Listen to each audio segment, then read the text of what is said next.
What's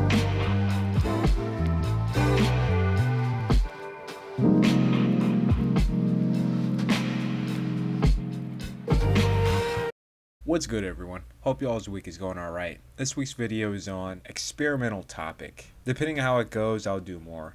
Boxing rematches that should have happened. Pretty much matchups that were competitive, commercial success, too close to call, or filled with drama that needs a run back to make it right with casual and hardcore audiences. With that being said, let's start the video.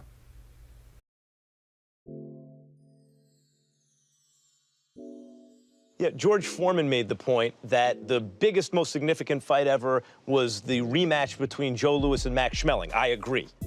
And then the second biggest, most significant fight ever is Ali Frazier 1, 1971. I agree. Mayweather-Pacquiao is the biggest, most significant fight since Ali Frazier 1.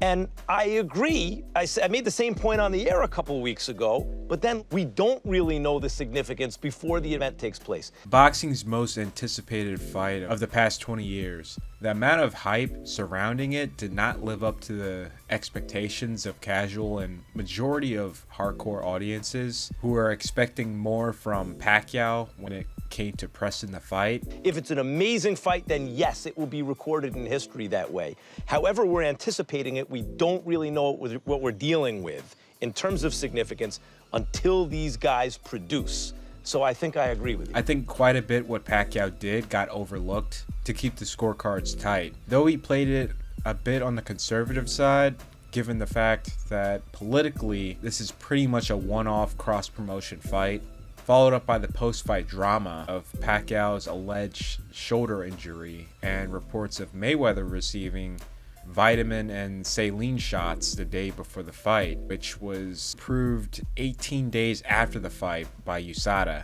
However, this is a banned substance by WADA, with the executive director of the Nevada Commission, Bob Bennett, stating that USADA does not have authorization to grant an exemption. This can only be given by the commission. Pacquiao, on the other hand, requested a legal painkiller, Toradol, for his rotator cuff injury, which was denied. The reasoning it was not given in a timely manner. The idea of the rematch was still a possibility as Mayweather stayed relevant and popular with his fight with McGregor. Pacquiao would come back on the big stage defeating Adrian Broner, followed up by Keith Thurman to reclaim the welterweight title. There were rumors of a rematch in 2020, however, COVID would ruin all of that. This was Japan's first super fight in boxing. It's maybe in the top 3 biggest fights in Japan. Those top 2 being Kameda brothers versus Naito. Both guys were absolute characters straight out of a manga. Tatsuyoshi was literally Joe with the Ashita no Joe font on his robe and trunks. The series was still massively popular despite ending not that long ago, and you have this real life character that organically popped up that excited the general public that will go on to beat the great Yoko Gushkin's record of becoming world champion in 7 pro fights. Yoko had done it in 8. You had 2 larger than life guys who would finally cross paths at the end of 1994. This fight was so big that there were guys filming on 16 to 35 millimeter cameras.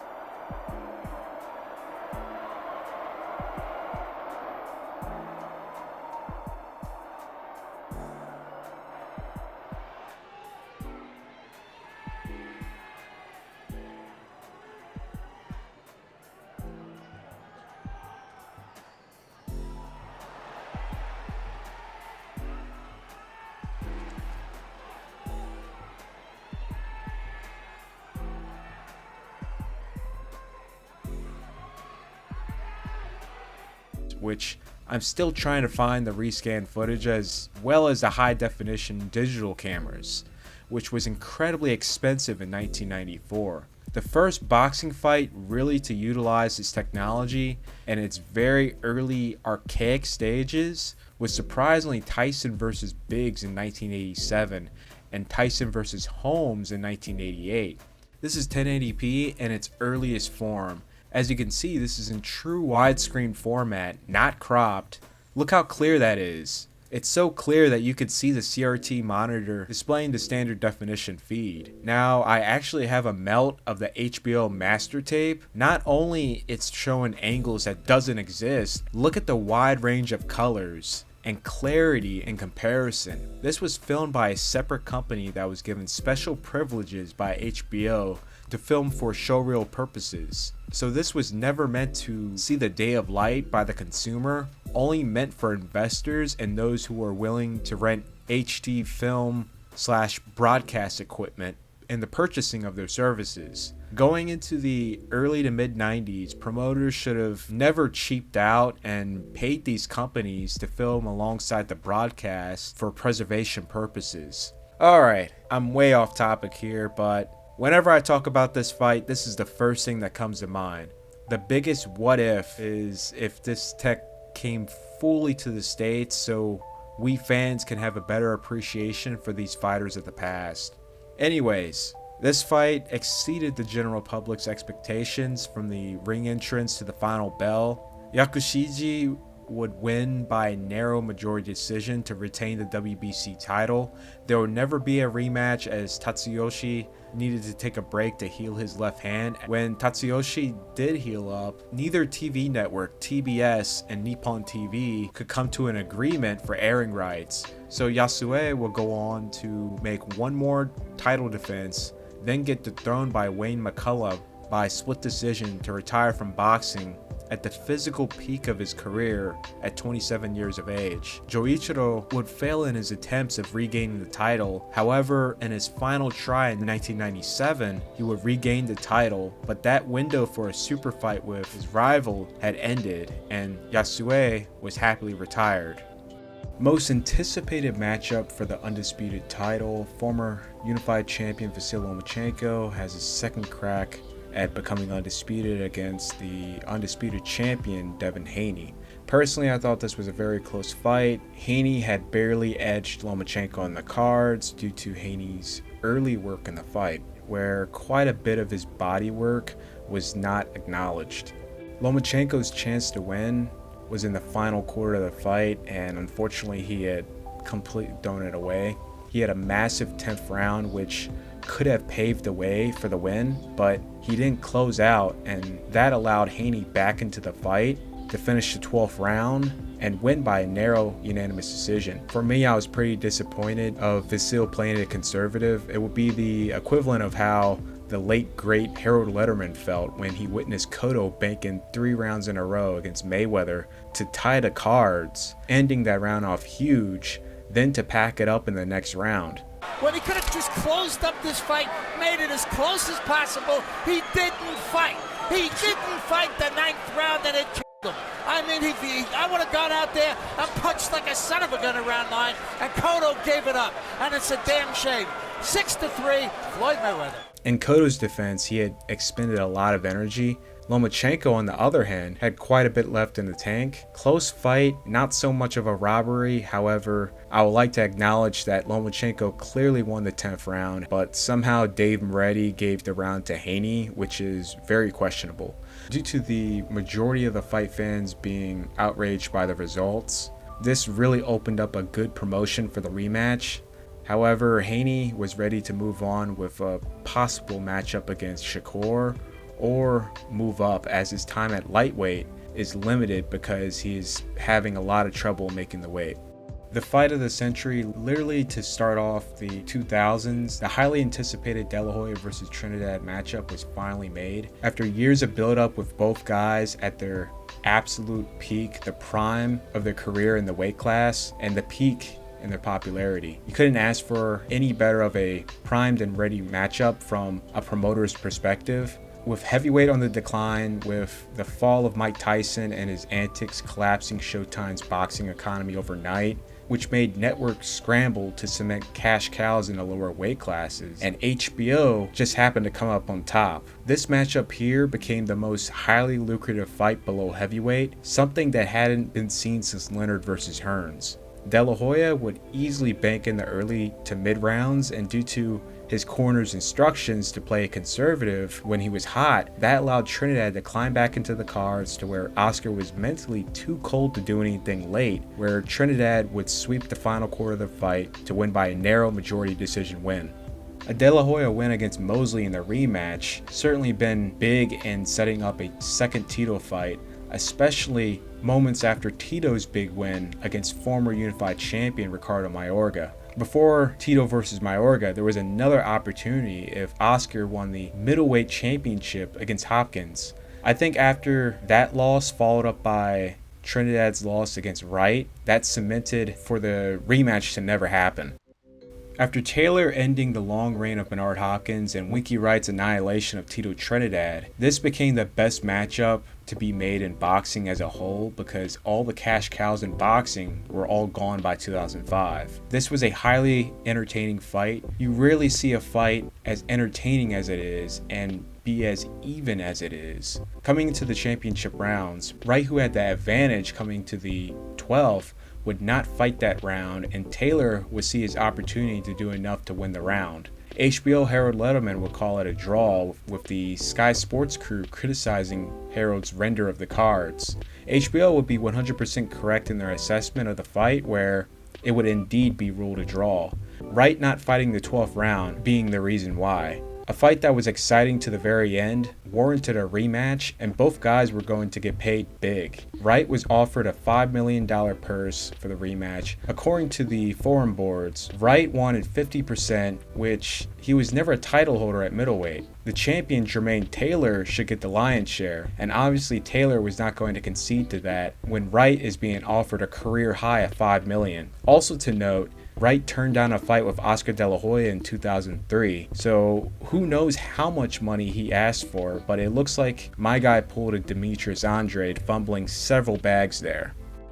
During Klitschko's campaign to become undisputed, which he was purposely being blocked from, the only thing Klitschko can do was fight his mandatory opponents in order to be able to pursue an undisputed unification. The mandatories in line was Tyson Fury for the WBA, and next, Glazkov under the IBF. Klitschko would fight too conservatively early on, allowing Fury to outpoint him. Banks, who is now Klitschko's head coach, had no urgency telling the champ pick it up on the offensive and start going to the body. If the late Emmanuel Stewart was still around, he would have been grilling Klitschko coming into the halfway point. I know he's going to run to survive. That's why we needed to get him out of there. There's no way he should be going no 12 rounds, but no way. But you will stop. You won't let the punches go. Your volume of punches is too low. You're not punching. And it's not like you're tagged. You just got to let your punches go, let him in. Just let them go. This round is going to be hard. He's going to run. That's all he's going to do. You never let him get to the 12th round. He's going to run down. But you got to punch. Okay, well, you got to try. You got to. You do not need to have another bullshit decision. I'm telling you. Yeah, but why are you holding it? Why didn't you hit him spin first? You right there, you had the opportunity to punch. Why didn't you punch? Like right there, why you let that right hand go and follow it with a left hook? Too little too soon for Vladimir's offense, and Fury was able to do just enough to come out of Germany with all the titles. There was an immediate rematch on the table where Fury would get stripped by the IBF in the process. Glazkov and Martin would fight for the vacant title, followed by Tyson Fury doing his greatest David Haye impression, getting the fight postponed from July 9th to October 29th, then for the fight to get cancelled, with Fury retiring from boxing. If the rematch were to take place, due to Fury's status behind the scenes, I think Vladimir would have won, but I don't know if Vladimir would have been able to reclaim the IBF title and get back in position once more to pressure Deontay Wilder and an undisputed unification, as the American press was blatantly protecting him with some of the most positive coverage, and the belt organization with some of the most questionable ranking adjustments. This was an unexpected banger. Miura would floor Uchiyama at the end of the third round, which he would be saved by the bell.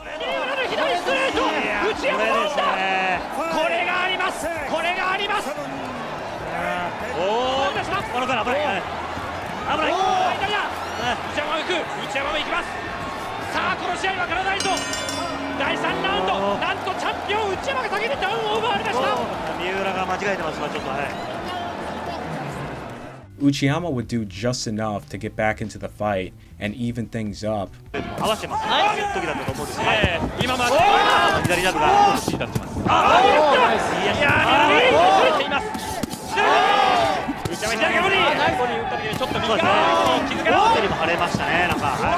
And unexpectedly, the fight would get stopped due to accumulated damage to Miura's eye for Uchiyama to win by a technical knockout. As time passed on, the path between the two will once again cross. Uchiyama will become the best fighter at super featherweight, maintaining #1 by Ring Magazine for years, while Miura would steadily rise up, become the WBC champion, and by 2015 he will find himself #2 right below Uchiyama.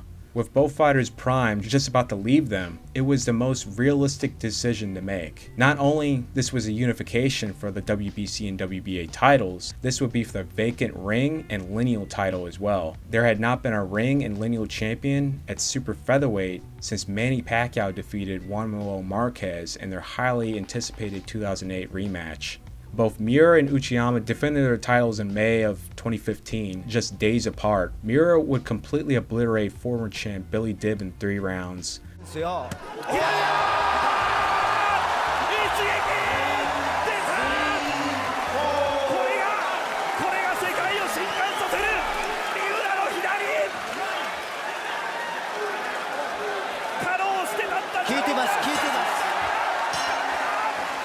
Five days later, Uchiyama would obliterate top 5 rank Chuwatana in 2 rounds.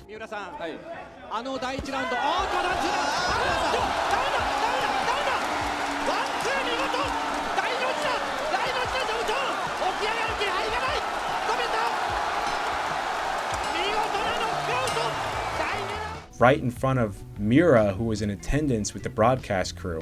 You couldn't have asked for better setup performances by the two. Not even Inoue Nakatani pulled off a show like that in their setup fight with each other. There were talks, and for some reason, both elected to not fight each other and just fight their mandatory opponents. Miura would get dethroned by Vargas in November of that year, which pretty much ended any talks from taking place, followed up by Uchiyama's historic reign coming to an end by Corrales. Both guys would announce their retirement on the same day.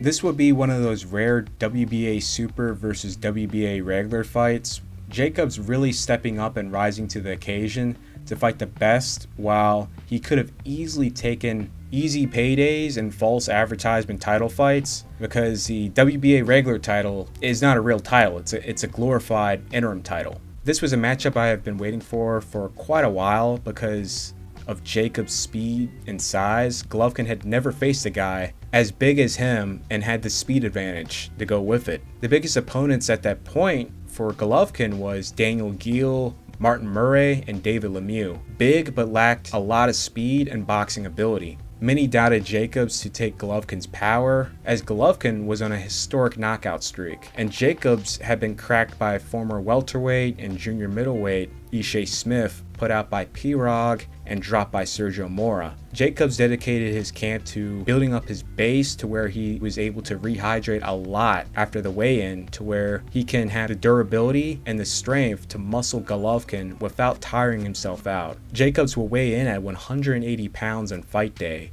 which would disqualify himself from winning the IBF title, where he was required to come in at 170 pounds. Golovkin came in at 169 on fight day, so the difference between the two was noticeable. Golovkin would catch Jacobs with his best punch in the 4th, dropping him.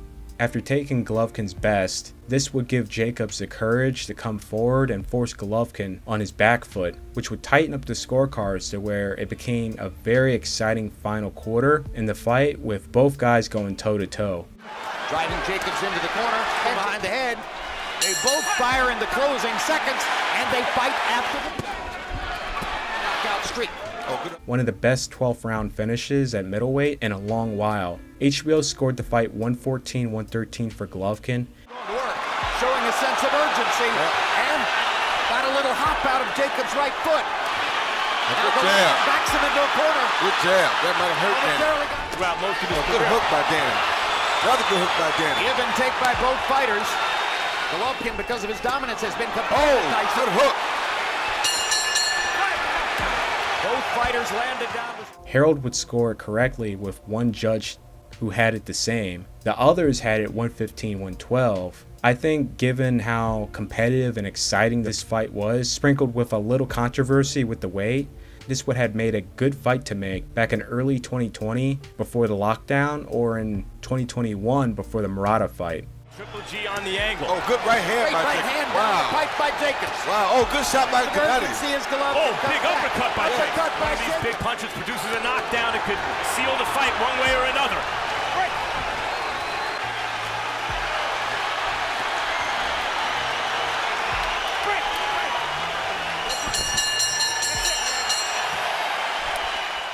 And on top of that, this is boxing rematches that should have happened. For another installment, be sure to like, share, if you're new, subscribe. Subscribe to the Patreon for Patreon-backed projects and early access. I'm Ofa Sancho, and I'm out.